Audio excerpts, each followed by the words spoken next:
Kaleshwaram commission విచారణ climax కి చేరింది. మాజీ సీఎం కేసీఆర్, మాజీ మంత్రులు హరీష్, ఈటెల రాజేందర్ కు నోటీసులు ఇచ్చింది కమిషన్. వచ్చే తొలి వారం నుంచి ముగ్గురిని విచారించడానికి తేదీలు ఖరారు చేసి నోటీసులు జారీ చేసింది. ముగ్గురికి 3 తేదీలు ఖరారు చేసి వ్యక్తిగతంగా హాజరు కావాలని తెలిపింది. పూర్తయిందనుకుంటున్న తరుణంలో కమిషన్ సరికొత్త ట్విస్ట్ ఇవ్వడానికి కారణమేంటి?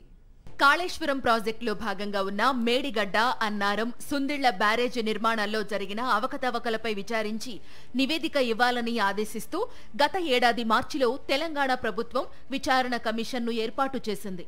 కమిషన్కు జస్టిస్ పినాకీ చంద్రఘోష్ నేతృత్వం వహిస్తున్నారు. ఏడాది నుంచి అధికారులు, నిర్మాణ సంస్థలు, ఇతర వ్యక్తులను కమిషన్ విచారించింది. మొత్తం 115 మందికి పైగా వ్యక్తులను క్రాస్ ఎగ్జామిన్ చేసింది కమిషన్. టెక్నికల్, ఫైనాన్షియల్ అధికారుల విచారణ పూర్తయిన తరువాత పొలిటికల్ లీడర్ల విచారణ మొదలు పెట్టింది కమిషన్. పొలిటికల్ లీడర్ల విచారణకు దాదాపు 2 నెలల సమయం తీసుకుంది.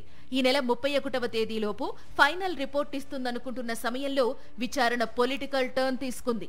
మాజీ ముఖ్యమంత్రి, బీఆర్ఎస్ అధినేత కేసీఆర్, మాజీ మంత్రులు హరీష్ రావు, ఈటెల రాజేందర్ కు నోటీసులు జారీ చేసింది కమిషన్. 15 రోజుల్లో నోటీసులకు వ్యక్తిగతంగా హాజరై వివరణ ఇవ్వాలని ఆదేశించింది. కేసీఆర్ రెండోసారి సీఎం అయ్యాక ఇరిగేషన్ శాఖ బాధ్యతలు తన వద్దే పెట్టుకున్నారు. ఇక హరీష్ రావు కాళేశ్వరం నిర్మాణ సమయంలో ఇరిగేషన్ శాఖ మంత్రిగా చేశారు. ఇక ఈటెల రాజేందర్ ఆర్థిక మంత్రిగా చేశారు. అధికారులు కమిషన్ ముందు ఇచ్చిన వాంగ్మూలాల ఆధారంగా ముగ్గురికి నోటీసులు జారీ చేసింది పినాకీ చంద్రఘోష్ కమిషన్.